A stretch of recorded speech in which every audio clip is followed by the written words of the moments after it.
Imaginez que le trésor le plus précieux, la vérité la plus transformatrice, capable de changer radicalement votre vie, ait toujours été à votre portée, mais soit resté invisible pour la plupart. Réfléchissez à la façon dont le monde changerait si vous découvriez que certaines révélations divines ont été délibérément cachées, non pas comme une punition, mais comme une épreuve, un défi sacré pour l'âme prête à chercher au-delà de l'évidence. Il ne s'agit pas de leçons ordinaires, ni de dogmes répétés dans les temples, les églises ou les institutions éducatives. Ce sont des enseignements éternels, dissimulés au cœur même de la création, destinés uniquement à ceux qui sont prêts à s'élever au niveau de la compréhension divine. Aujourd'hui, nous entreprenons un voyage vers ce qui a été caché. Ensemble, nous allons découvrir les 5 révélations divines que l'humanité n'a pas été autorisée à voir dans leur intégralité. Ces révélations ont le pouvoir de nous élever au-dessus de l'ordinaire, d'éveiller l'étincelle de divinité en nous et de nous rapprocher du niveau du Créateur lui-même. Et je vous le promets, la dernière de ces révélations est la plus puissante. Une révélation capable de transformer non seulement votre idée de Dieu, mais aussi votre perception de vous-même dans l'univers. Maintenant, posons-nous la question: pourquoi Dieu a-t-il permis que ces vérités les plus profondes soient cachées? Pourquoi ne pas les rendre accessibles à tous, simples et compréhensibles? La réponse réside dans la nature même de la sagesse divine. Ce qui est obtenu facilement est facilement oublié. Ce qui est acquis sans effort est souvent sous-estimé. Mais ce qui est cherché avec dévotion, persévérance et un cœur ouvert ne devient pas seulement une connaissance, mais une transformation. Comme l'affirmaient les anciens mystiques, la perle de grande valeur ne peut être trouvée que par ceux qui sont prêts à renoncer au confort des illusions et à s'élancer vers l'éternel.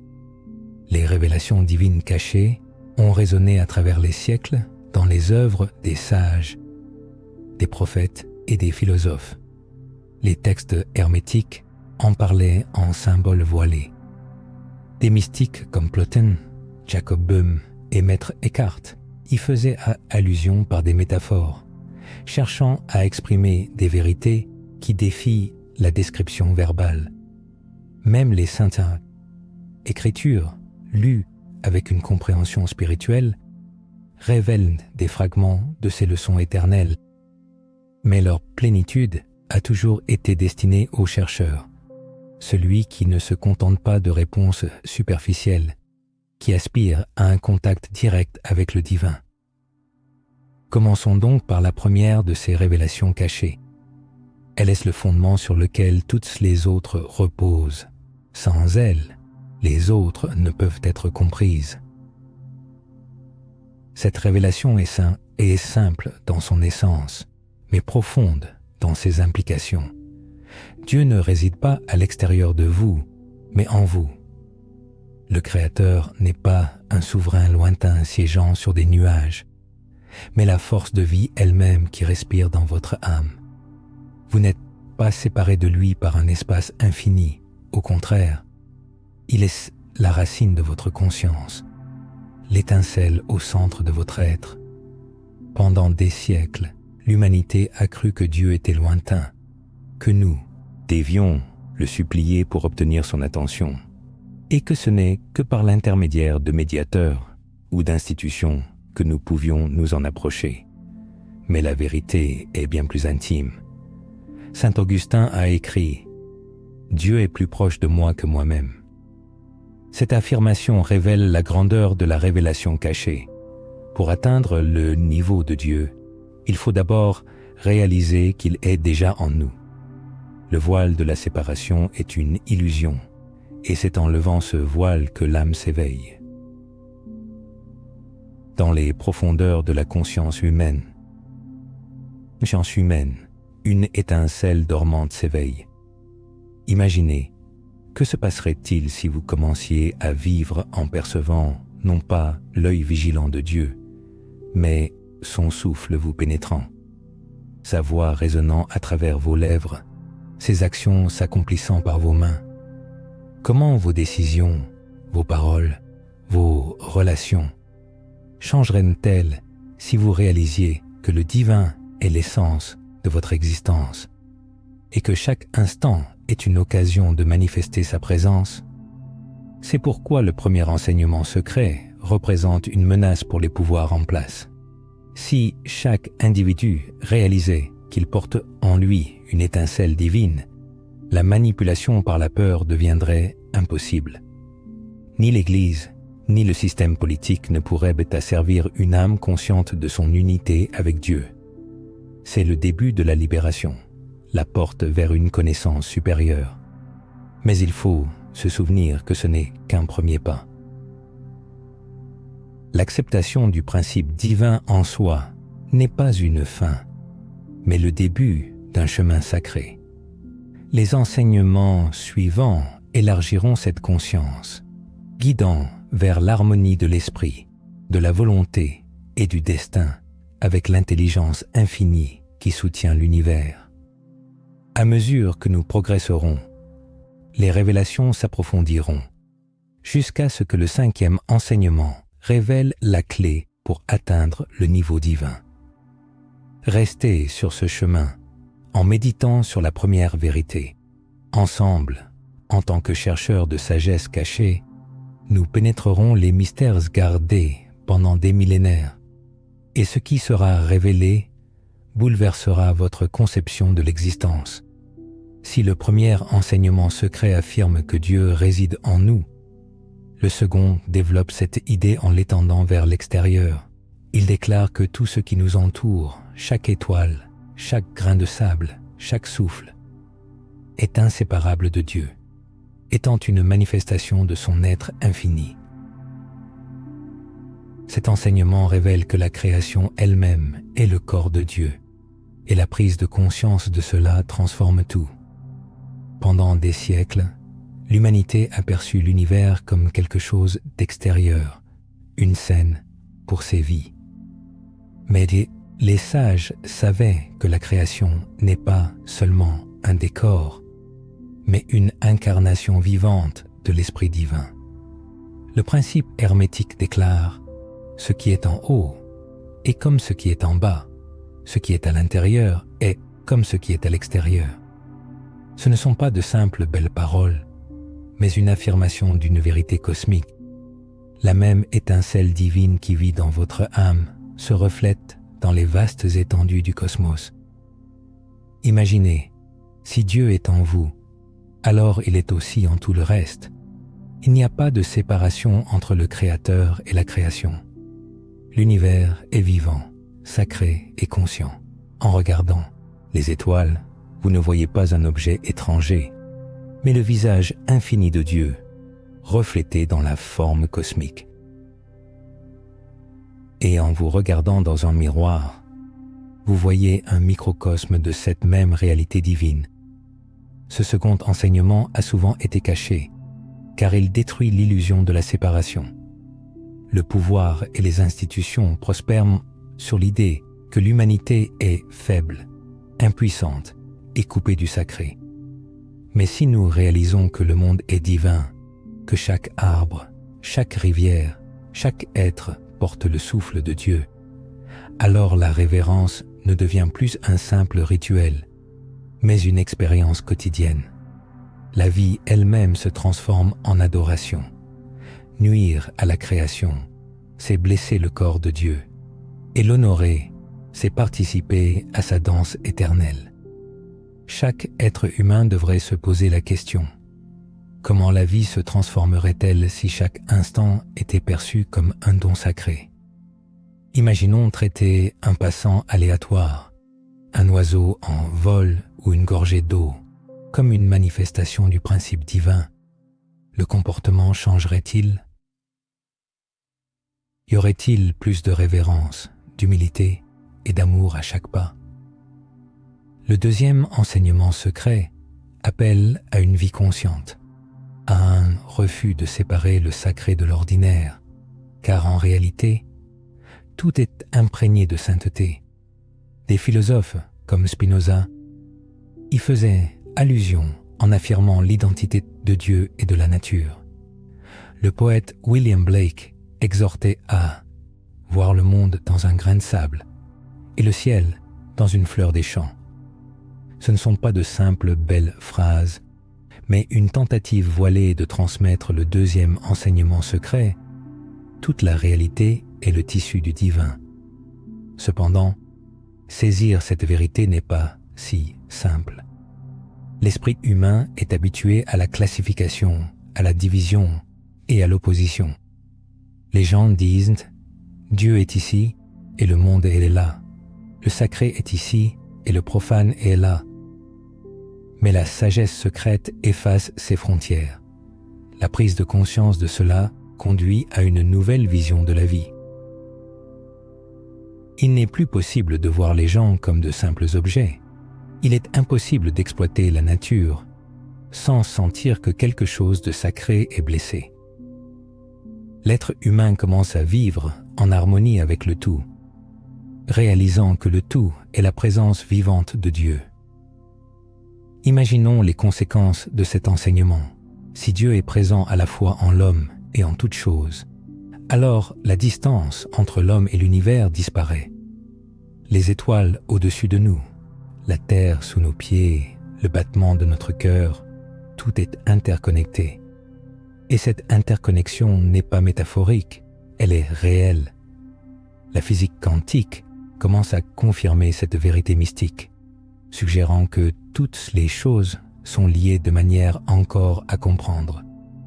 Ce deuxième enseignement est un appel à la responsabilité. Voir Dieu en tout signifie réaliser que nos actions ont une importance au-delà du « moi » personnel.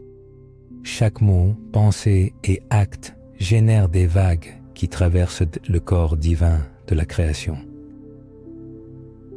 Ce que l'on fait à autrui, on le fait à soi-même. Ce que l'on fait à la terre, on le fait à Dieu.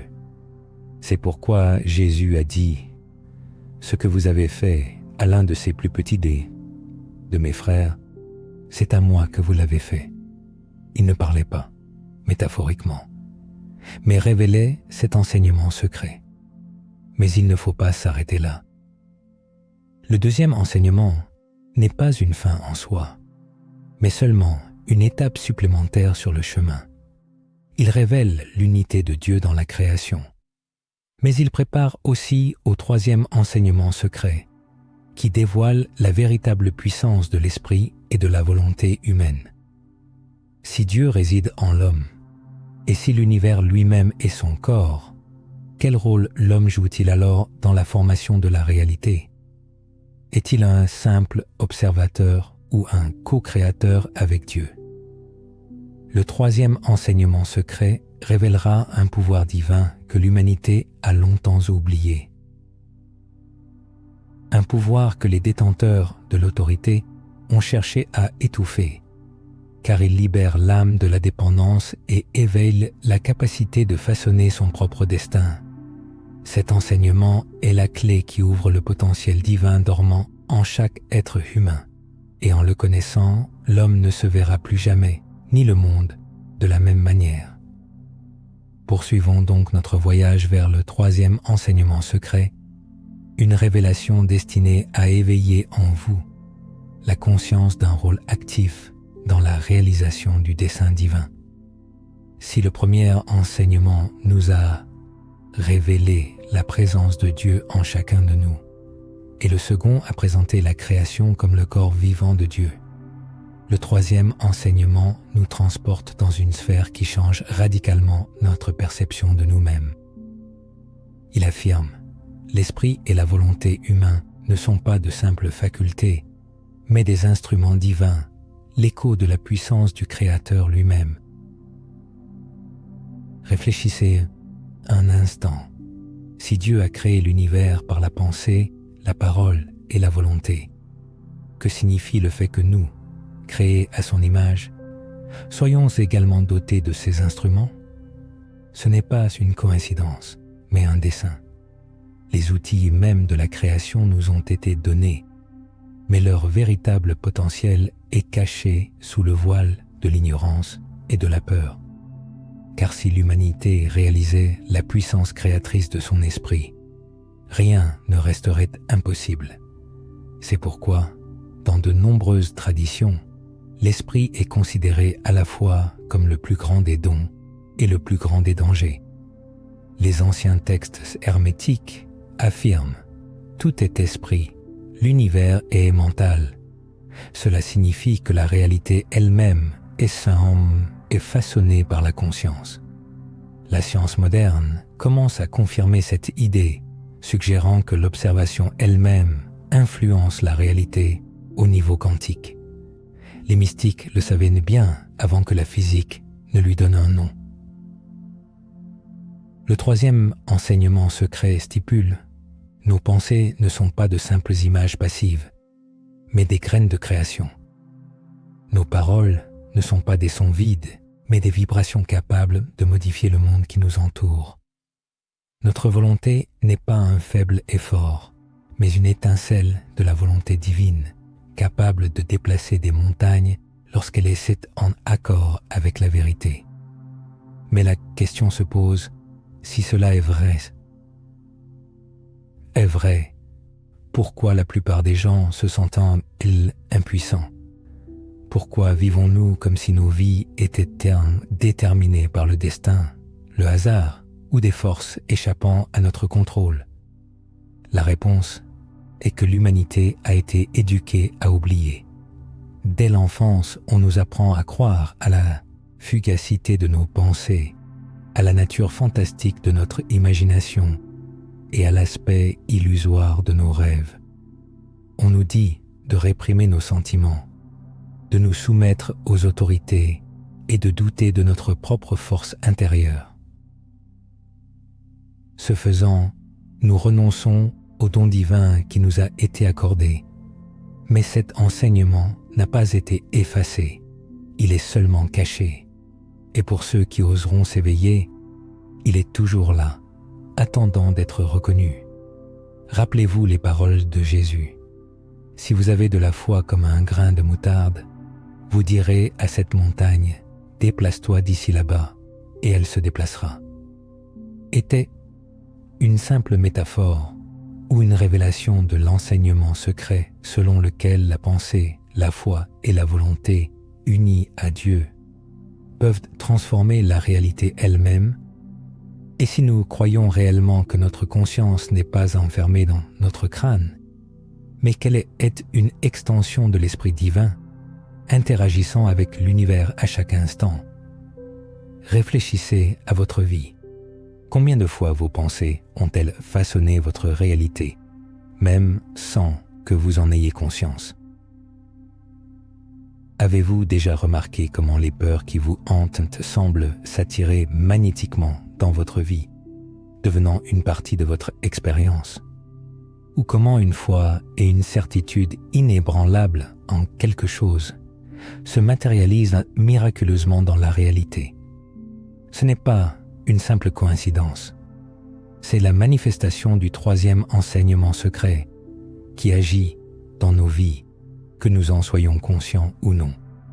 L'essence de cet enseignement ne réside pas seulement dans la capacité de l'esprit à créer, mais aussi dans la nécessité de purifier et d'harmoniser l'esprit avec la volonté divine pour une création véritable. Un esprit humain indiscipliné est capable de générer chaos, confusion et souffrance. Mais lorsqu'il est discipliné et aligné avec l'étincelle divine en nous, il devient un puissant instrument de création, un canal par lequel Dieu se manifeste dans le monde. C'est pourquoi de nombreuses traditions spirituelles mettent l'accent sur la méditation, la prière, la contemplation et le silence intérieur. Ce ne sont pas de simples rituels d'évasion de la réalité, mais des pratiques visant à atteindre l'harmonie avec le principe divin. Un esprit apaisé reflète l'esprit divin. Une volonté soumise à Dieu devient une force irrésistible. Une imagination remplie d'amour et de vérité se transforment de fantaisie en prophétie. C'est là que réside le potentiel caché de notre conscience. Posez-vous la question. Qu'est-ce qui changerait dans votre vie si vous viviez chaque jour avec la conscience que vos pensées sont les graines d'où jaillit la réalité?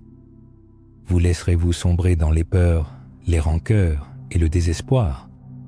Ou cultiverez-vous des pensées remplies d'amour, de foi et d'espoir? Que se passera-t-il si, au lieu de paroles de plainte, vous commencez à prononcer des mots de bénédiction, de soutien et d'inspiration? Comment votre vie se transformera-t-elle si votre volonté cesse d'être fragmentée et fusionne entièrement avec la volonté de Dieu? C'est là le défi du troisième enseignement secret. Il exige de nous une responsabilité. Il nous rappelle que nous ne sommes pas de simples observateurs passifs dans le drame de l'existence, mais des co-créateurs. Accepter cette vérité signifie réaliser que nous ne pouvons plus blâmer le destin, le hasard ou les circonstances. Nous devons assumer la responsabilité du pouvoir divin dont nous sommes dotés et l'utiliser avec révérence. Des philosophes comme Emerson ont fait écho à cette vérité en affirmant « Une fois que vous avez pris une décision, vous découvrez que l'univers conspire pour vous aider à la réaliser. L'univers conspire parce qu'il est vivant, conscient et inextricablement lié à votre volonté. Cet enseignement a toujours été accessible à ceux qui osent l'accepter. Cependant, nous n'avons pas encore atteint la révélation la plus profonde. Si le premier enseignement nous éveille à la conscience de Dieu en nous, le deuxième à la conscience de Dieu dans toute la création, et le troisième à la conscience de la puissance divine, de la raison et de la volonté, alors l'enseignement suivant doit nous rapprocher encore plus de l'essence de la voie divine. Le quatrième enseignement secret révélera un principe si profond et si universel qu'il relie tous les autres enseignements. C'est la loi qui régit l'ensemble du cosmos, du mouvement des galaxies au battement de notre cœur. En le comprenant, nous nous approcherons de l'enseignement suprême, de la révélation finale qui élève l'être humain au niveau du divin. Nous sommes maintenant prêts à franchir le seuil du quatrième enseignement, une vérité qui explique pourquoi rien dans l'existence n'est le fruit du hasard, pourquoi chaque action a ses conséquences et pourquoi la voie vers Dieu exige l'harmonie avec la loi la plus profonde de l'univers. Au fil des siècles, l'humanité a cherché à percer les mystères profonds de l'univers, aspirant à l'harmonie avec ses lois fondamentales. Le chemin de la connaissance fut long et semé d'embûches. Le premier enseignement secret a révélé que l'étincelle divine est présente en chacun de nous. Le second a montré que tout ce qui existe est une manifestation spirituelle de la présence divine. Le troisième enseignement a dévoilé la puissance illimitée de la raison et de la volonté, nous rappelant que nous ne sommes pas de simples observateurs passifs, mais des créateurs, co-créant avec l'infini. Et nous approchons maintenant du quatrième enseignement secret, une vérité qui unit tous les précédents et révèle la loi qui régit aussi bien les cieux que la terre. Tout est soumis à l'ordre divin, et rien ne peut échapper à la loi de cause à effet. Cette loi n'est pas une mécanique froide et sans âme, mais un principe vivant. Les sages de l'Antiquité l'appelaient le karma, la loi des semailles et des récoltes, le principe de correspondance et d'équilibre. L'apôtre Paul écrivait « Ne vous y trompez pas, on ne se moque pas de Dieu. Ce qu'un homme aura semé, il le moissonnera aussi. Ce n'est pas une punition, mais une réalité objective.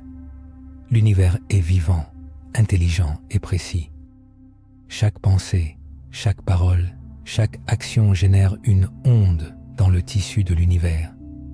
Et cette onde nous revient amplifiée, tel un enseignant et un miroir reflétant notre essence. Quelle est donc la force de cet enseignement secret? Dans la prise de conscience qu'en fin de compte, l'injustice n'existe pas. La vie n'est pas le fruit du hasard. Tout ce que nous expérimentons est le reflet de ce que nous avons créé, que ce soit dans cette vie ou dans les précédentes. Cet enseignement éveille la responsabilité, mais confère aussi la liberté. Si nous avons semé la souffrance dans le passé, nous pouvons aujourd'hui commencer à semer l'amour. Si nous avons semé l'ignorance, nous pouvons commencer à semer la sagesse. La loi est immuable, impartiale et juste.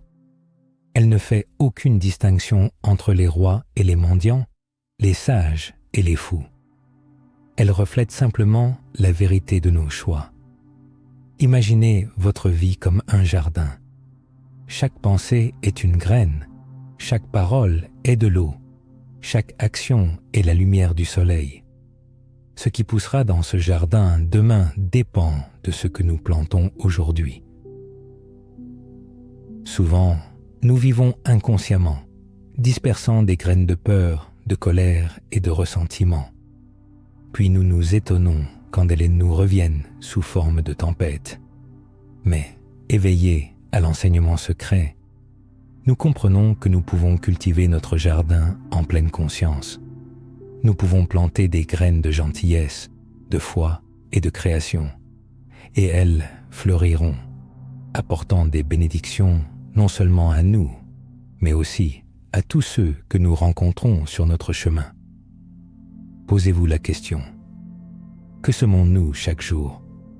Remplissons-nous notre esprit de graines de désespoir ou de graines d'espoir? Prononçons-nous des paroles qui portent malédiction ou des paroles qui donnent bénédiction? Agissons-nous de manière à créer l'harmonie ou à engendrer le chaos? Réfléchissez-y profondément, car l'univers entend toujours, répond toujours, reflète toujours. Le quatrième enseignement secret explique la cause des souffrances. Ce n'est pas une punition d'un Dieu en colère, mais la conséquence de causes enclenchées. La souffrance est un enseignant, indiquant où nous nous sommes écartés de l'harmonie, nous invitant à revenir sur le droit chemin. Résister à cette vérité, c'est rester aveugle aux leçons de la vie. L'accepter, c'est devenir un participant conscient du destin qui se déploie. Cependant, même la prise de conscience de notre rôle dans la grande tapisserie du destin n'est pas la révélation finale. La loi de cause à effet, ce principe inébranlable, explique certes l'ordre de l'univers, mais il existe un enseignement encore plus profond qui s'élève au-dessus de tous les autres. Il s'agit du couronnement de la sagesse cachée, d'une vérité capable d'élever l'être humain au niveau divin. Ce cinquième et dernier enseignement caché stipule que l'amour est l'essence de Dieu, la loi suprême et la force toute-puissante, surpassant toutes les autres. Toutes les découvertes précédentes mènent précisément à cela. Connaître Dieu en soi, c'est ressentir son amour au plus profond de son être.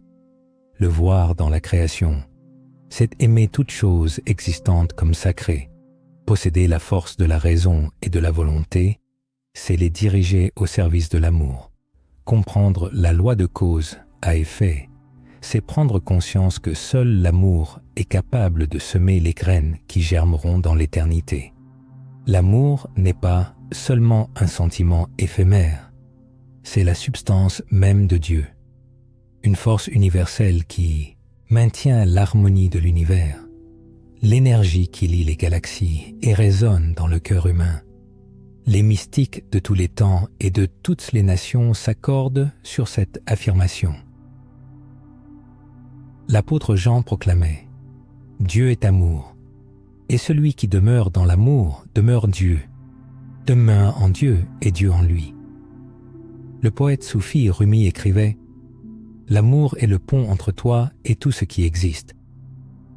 Même les grands philosophes reconnaissaient que l'amour n'est pas une manifestation de faiblesse, mais la force la plus puissante de l'être. Elle guérit les blessures, unit ce qui est divisé et permet de voir le visage de Dieu en tout ce qui nous entoure. Ce dernier enseignement caché était resté longtemps dans l'ombre, non pas en raison de son inconnu, mais de sa radicalité.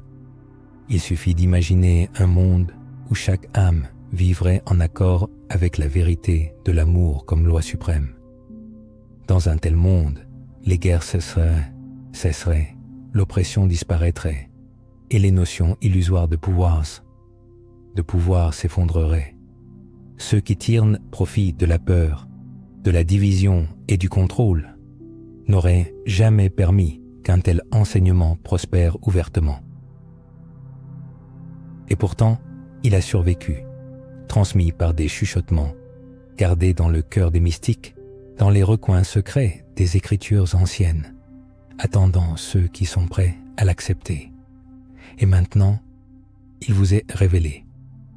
Le plus grand enseignement de Dieu n'est pas caché dans de poussiéreux in-folio ou des temples inaccessibles. Il bat dans votre cœur à chaque pulsation, vous invitant à incarner l'amour dans chaque pensée, parole et action. S'élever au niveau de Dieu ne signifie pas commander la foudre ou gouverner les galaxies. Cela signifie aimer avec une telle profondeur et pureté pour devenir un reflet de son essence dans ce monde. C'est pourquoi l'auteur s'adresse au lecteur avec une question. Est-il prêt à vivre en accord avec cette vérité, à voir en chaque être humain, en chaque créature, en chaque instant, une opportunité d'exprimer l'amour divin? Pardonner là où il y a de la douleur, guérir là où il y a la division, donner là où il y a le besoin. C'est la véritable voie, l'enseignement, le chemin vers le cœur même de Dieu. En achevant ce voyage à travers les 5 enseignements cachés, il est important de les retenir à jamais. Premièrement, Dieu est en chaque être humain. Deuxièmement, Dieu est présent dans toute la création. Troisièmement, la raison et la volonté sont des instruments divins de la création. Quatrièmement, la loi de cause à effet régit tout ce qui existe. Et enfin, le 5e et le plus grand, l'amour est l'essence de Dieu, la loi suprême, la force qui unit l'être humain à lui. Il est nécessaire de garder ces vérités dans son cœur, d'y méditer, de vivre en accord avec elles et de les partager avec les autres. Car, en agissant ainsi, l'être humain non seulement s'éveille lui-même, mais aide aussi à éveiller le monde entier. Le temps est venu. L'humanité est prête au changement. Les enseignements cachés ne sont plus cachés. Maintenant, le choix appartient à chacun. Les écouter, vivre en accord avec eux et révéler en soi la plénitude de son véritable potentiel.